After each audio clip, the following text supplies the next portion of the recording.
Welcome, everyone, to a topic in a show that I know you are burning to know. We have today Melanie Herschorn with us, founder of VIP Book Publishing. And you know what? There's nothing hotter right now than publishing your book for credibility and authority. So let's get to it.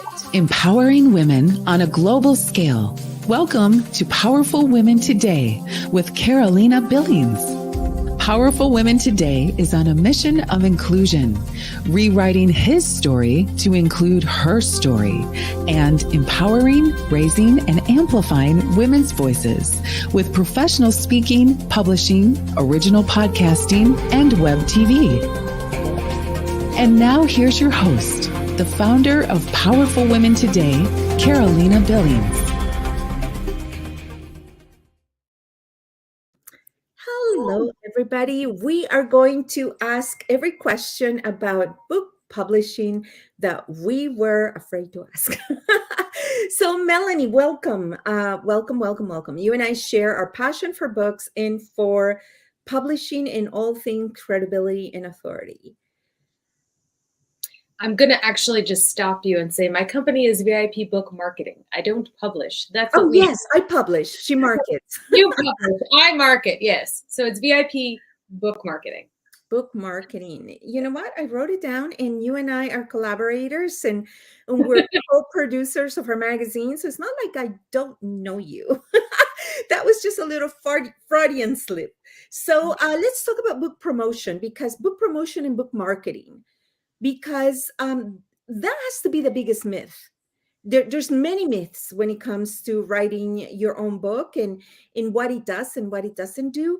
But I think the biggest one is the marketing and promotion and visibility aspect of it. I think that's where most people either don't budget for it or don't realize that that's kind of the key to success, what's going to make it or break it. It absolutely is the key to success. And you're absolutely right. Authors believe, and I'm not sure who's leading them astray, but often they believe that as long as they publish the book, that's it. It's going to be amazing and everyone's going to want it. It's just magic, right?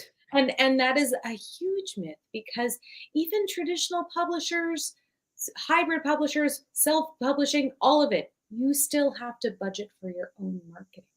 That's right. And what do I mean by marketing? I mean, the book itself. People aren't going to know about the book, even if you just press publish on Amazon. It doesn't help. You have to. Yeah, I would like to know, and we'll pull up the stats for our next time. How many books are uploaded daily on Amazon? It's got to be like, probably millions, like or at least thousands, hundreds of thousands. It's thousands, because 4 million books are published every single year. Okay, there you go. So how do you get your book to stand out? Well, you work with me. No. Yeah, true. It's true. But also, what you want to do is you want to design a marketing plan.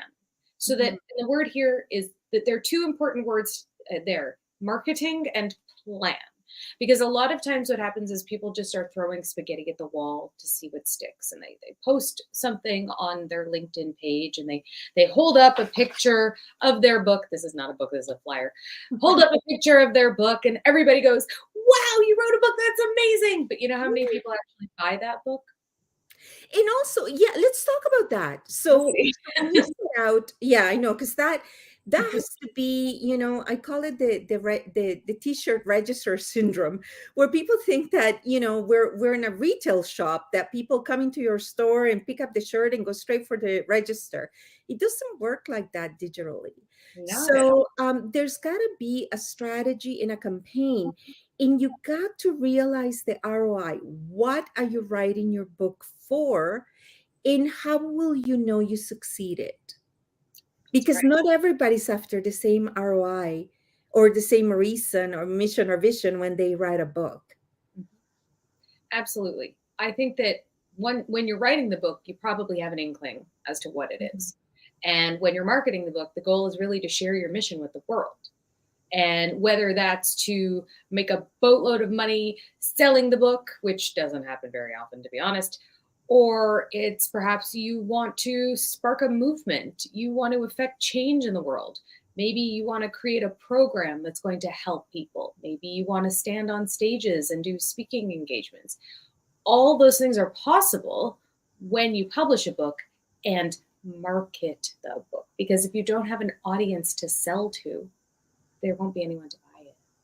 In you know what, I just had an aha that when you were saying, whether it's a story you want to tell, whether it's a problem you want to solve, or if you want to, inspire or give hope, those are different books.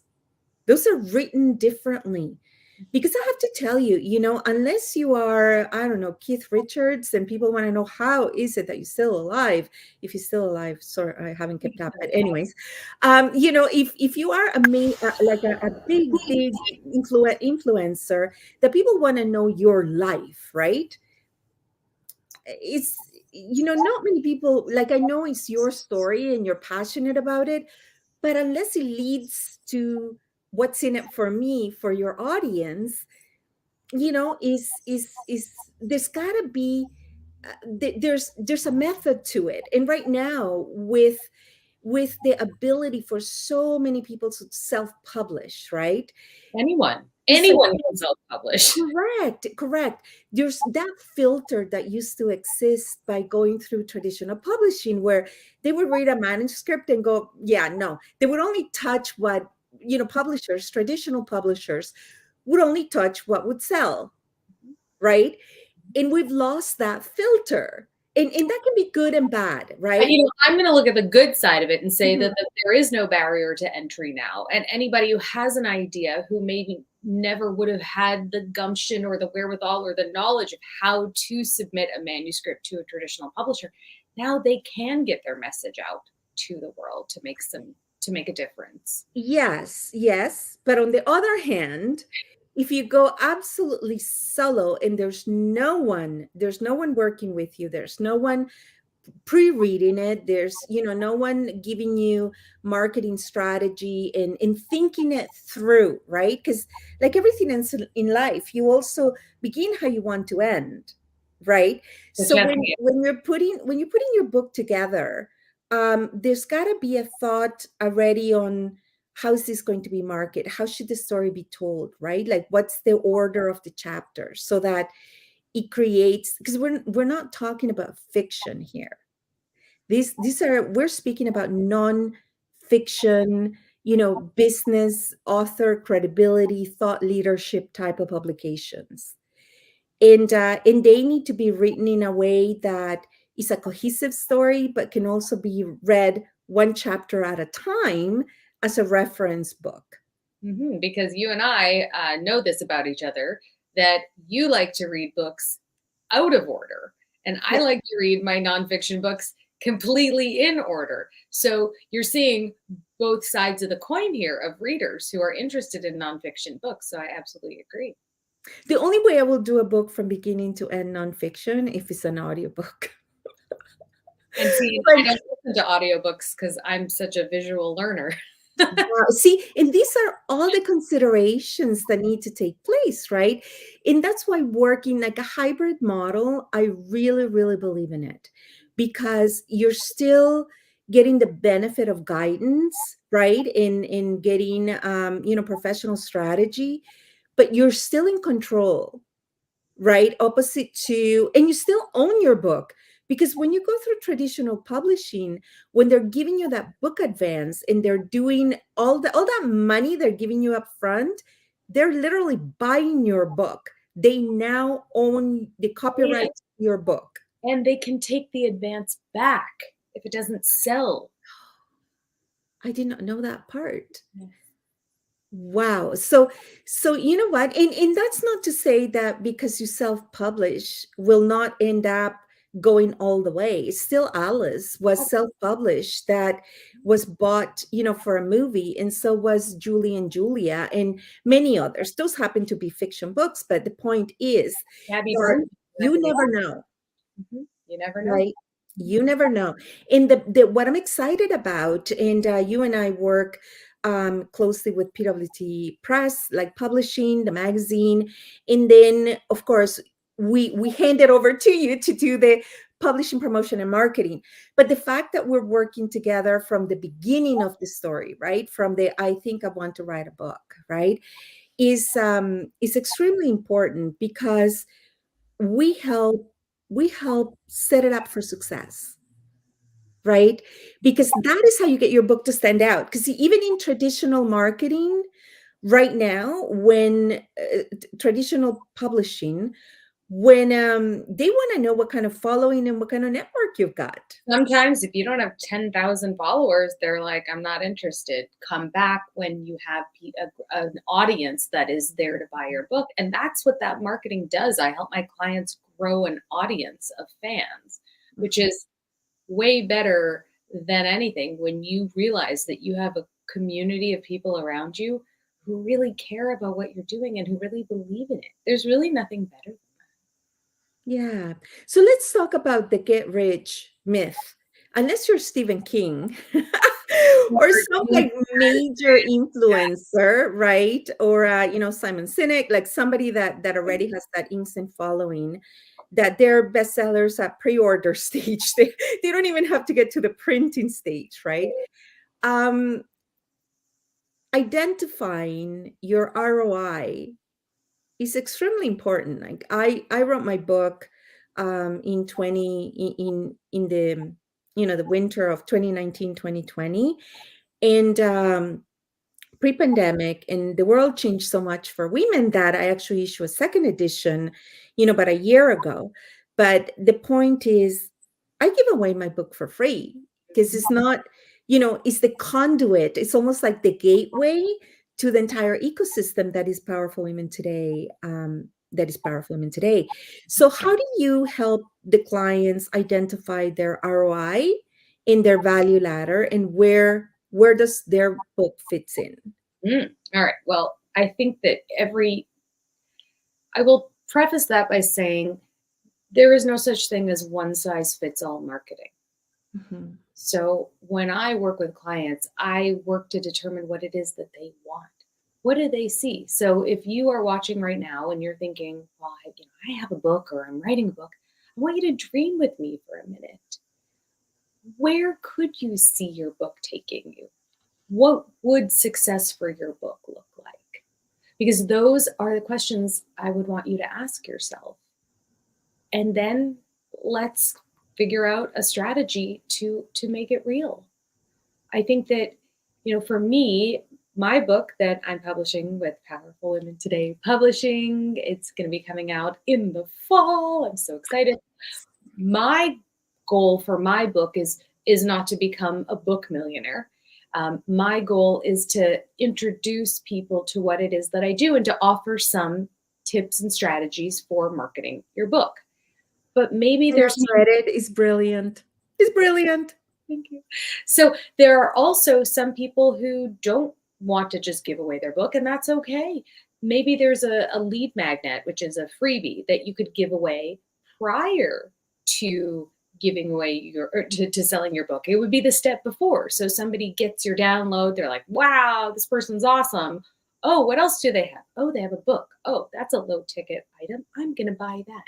Oh, what do they have? What else do they have? Oh, they have a program. Ooh, I want to get part of that. Oh, they're speaking in my city. I'm going to go watch them live. So that's how you get them into, as you said, the ecosystem. That's right. And the ultimate goal for writing your book is visibility, impact, and legacy, right? We're still reading books that were written 500 years before current era. And, there's what you just said. We have a comment from our audience. Great advice, Melanie. And, is the consistency. There's another message that says, you got to have a price that is lower than your competitors. The quality is guaranteed to be the best, right? So you need to be the best ambassador of your book, right? It's all about visibility.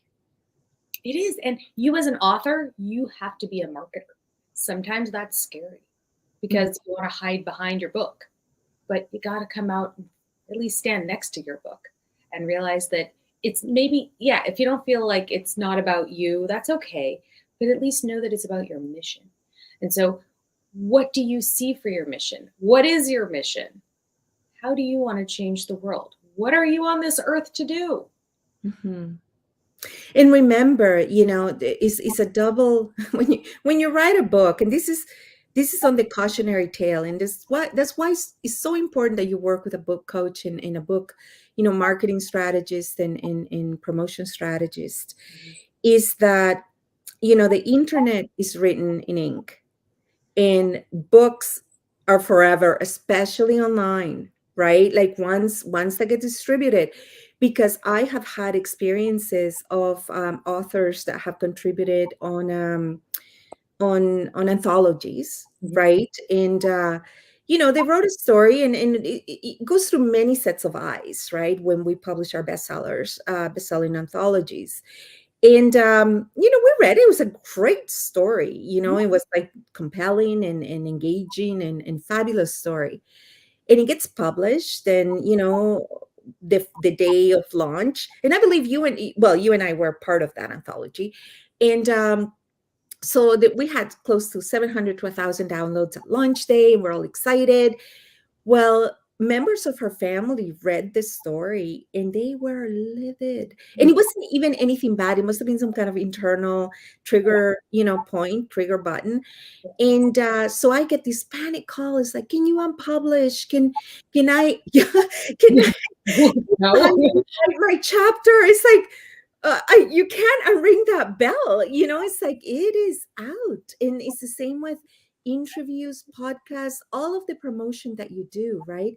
Is forever. So yes, we encourage you and we guide you to show up authentically, right? But working with experts is that little filter that looks at the long distance, right? At the legacy of you might be writing something about a divorce, like some personal, journey that is informing the public, and you're writing in service. But you gotta trust your team, your publishing team, and your marketing team and promotion team as to sometimes the consequences of being too open and overshare. We're witnessing right now an oversharing example that we shall not even name, of situations that they're dire consequences of what you write. It's true. And I want to add to your point, because you said, you got to trust your team. The truth is, you really want to have a team, because if you're doing this alone, you're not going to have that objective lens. You're also not going to be, it's important to work with people who have already been there. Mm. So here's a question from our audience. It says, great advice. I am doing a revision of my book presently by changing the title and cover. Everyone who reads it shares that they could not put it down. However, the sales have been slow. There's a couple of O's in there. So what can you do you're already out, you already did Oh, your lunch. yeah. Can you jolt it after? Yeah, absolutely you can. Of course, because there's always something new and exciting to market around, and it doesn't have to be the book launch itself. There's also that we talked about legacy. There's also that longevity piece where, building up. It's like a snowball effect. So even if your book has not been selling as you wanted, you could launch a campaign Mhm. and go slowly and let it build and build and build. But I think part of it is you got to have that stick to itiveness. You have to say, okay, I'm going to keep going. And that's hard. Consistency, You know what consistency. I say about that? I call consistency the granny panties of marketing, because it is so boring. And For the visual. Mental image, go away. that's why I say it, because consistency will do is that missing We'll do the piece. job. We'll It do will do the the job. job. It's that missing piece that a lot of people are like, "Oh, well, I posted on Instagram once. Why is nobody buying my book?" And the reason is because, well, they probably didn't see it, and Yeah. maybe they don't know you. And I don't know about you, Carolina, but I wouldn't just buy something from somebody I didn't know. I like to Yeah. get to know people first. So doing book tours, doing reading, reading opportunities, engagement, get excited, like get people excited about it. So get testimonials, right? And so we're excited to announce that, Melanie, in the near future, we don't have the date just yet, but stay tuned. We'll be opening her empowerment circle with Empowerful Women Today, all about book promotion, so that you begin to enter that ecosystem consistently, right? So that is extremely exciting. And of course, you can contact Melanie, and let's have a giveaway, a tip that somebody can do today, other than contacting you and connecting with you and I, and in everything that is Powerful Women Today, because we'll get your book out there. What is something they can do today? An author or somebody that wants to get a little jolt on in their publication. Okay, this is a good one. I want you to think about why you wrote your book, and I want you to share that story on the internet. I want you to share that story on the internet. I want you to dig deep. And then at the end of that story, I want you to offer people to go buy the book and put a link. I love it. Love it. So thank you, everybody, for joining us. Thank you, our audience and friends, for always, we love interaction, because they may, bring out something that is important and timely and clearly people want to know. So thank you, everybody. It's been absolutely lovely. Thank you, Melanie. And stay tuned, because there's so much more coming out of Powerful Women Today for authors, for thought leaders and influencers and authority in all good things. So thank you, and until next time. Empowering women on a global scale. This has been Powerful Women Today with Carolina Billings. To learn more about how you can join and transform your life and the lives of women everywhere with professional speaking, publishing, podcasting, and web TV, visit powerfulwomentoday.com. Remember to subscribe to this podcast on iTunes, YouTube, or wherever you like to listen and watch your podcasts.